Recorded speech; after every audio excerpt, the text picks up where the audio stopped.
ولا تهلكنا بعذابك وعافنا قبل ذلك اللهم لا تقتلنا بغضبك നിന്റെ കോപം കൊണ്ട് ഞങ്ങൾ കൊല്ലപ്പെടരുത് ولا تهلكنا بعذابك നിന്റെ ശിക്ഷ കൊണ്ട് ഞങ്ങളെ നശിപ്പിക്കരുത് وعافنا قبل ذلك അതിനു മുമ്പ് ഞങ്ങൾക്ക് നീ ആഫിയത്ത് നൽകണം, ഇതിൽ നിന്നെല്ലാം സംരക്ഷണം നൽകണം, ഈ ശിക്ഷകളിൽ നിന്ന് ഞങ്ങളെ നീ കാക്കണം.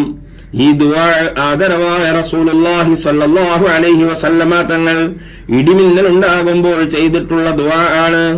അതുകൊണ്ട് ഈ ദുആ എല്ലാവർക്കും അറിയുന്ന ദുആ ആണ്. കാരണം മഗ്രിബ് നമസ്കാരത്തിന് കൂടുതലായിട്ട് നമ്മൾ കേൾക്കാറുള്ള ദുആ ആണ്. അല്ലാഹുവിന്റെ ശിക്ഷ കൊണ്ട് അല്ലാഹു സുബ്ഹാനഹു വ തആല ഒരു ഇടിമുഴക്കത്താൽ ഒരു സമൂഹത്തെ തന്നെ നശിപ്പിച്ചു കളഞ്ഞിട്ടുണ്ട്. അപ്പോ ഒരു ഇടിമുഴക്കം അതിന്റെ ഒരു യഥാർത്ഥമായ രൂപത്തിൽ സംഭവിച്ചാൽ ഒരു വ്യക്തിയാകട്ടെ ഒരു സമൂഹമാകട്ടെ ഒരു ശിക്ഷ അല്ലാഹുവിന്റെ ഭാഗത്തു നിന്നുണ്ടായാൽ അത് അവർക്ക് മതിയാകുന്നതാണ്, അവർ അത് നശിച്ചു പോകാൻ കാരണമായി തീരുന്നതാണ്. അപ്പോ അല്ലാഹുവിന്റെ ശിക്ഷ നമ്മുടെ മേൽ സംഭവിക്കാതിരിക്കാൻ നിർഭയത്വത്തോടെ കഴിഞ്ഞുകൂടാൻ ദുആ അനിവാര്യമാണ്. ആ ദുആ ആണ് നമ്മൾ പറഞ്ഞത്.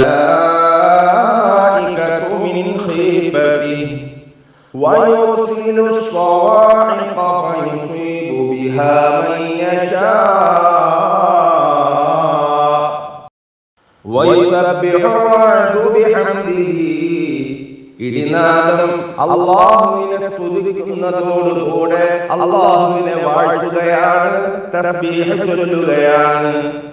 വൽ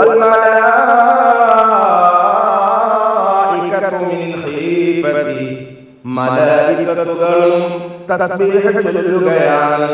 ഭയവിഹ്വലരായ നിലയിൽ അവരും തസ്ബീഹ് ചൊല്ലുകയാണ്.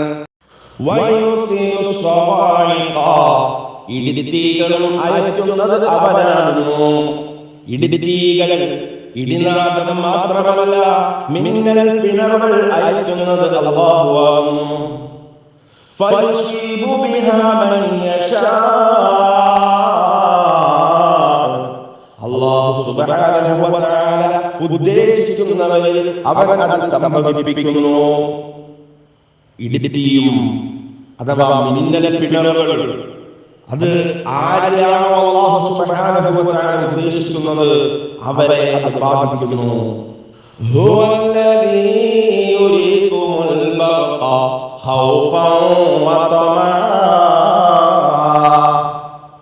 നിങ്ങളെ ഭയപ്പെടുത്തുന്നതായ നിലയിൽ, നിങ്ങളെ പ്രതീക്ഷിപ്പിക്കുന്നതായ നിലയിൽ, രണ്ട് രീതിയിൽ നിങ്ങളുടെ പ്രതീക്ഷ നിങ്ങൾക്ക് പ്രതീക്ഷ നൽകുന്ന അല്ല മിന്നൽ പിണറുകൾ വരുമ്പോ ഇതായപ്പോ നല്ലൊരു മഴ, ശക്തമായ മഴ ഇതാ വരാനുണ്ട് എന്ന ഒരു പ്രതീക്ഷ, മഴയില്ലാതെ മഴയ്ക്ക് വേണ്ടി തേടിക്കൊണ്ടിരിക്കുന്നവരുടെ ഹൃദയാന്തരങ്ങളിൽ ഉണ്ടാകുന്ന നിലയ്ക്ക് മിന്നൽ പിണറുകൾ വരാറുണ്ട്. മിന്നൽ വരാറുണ്ട്.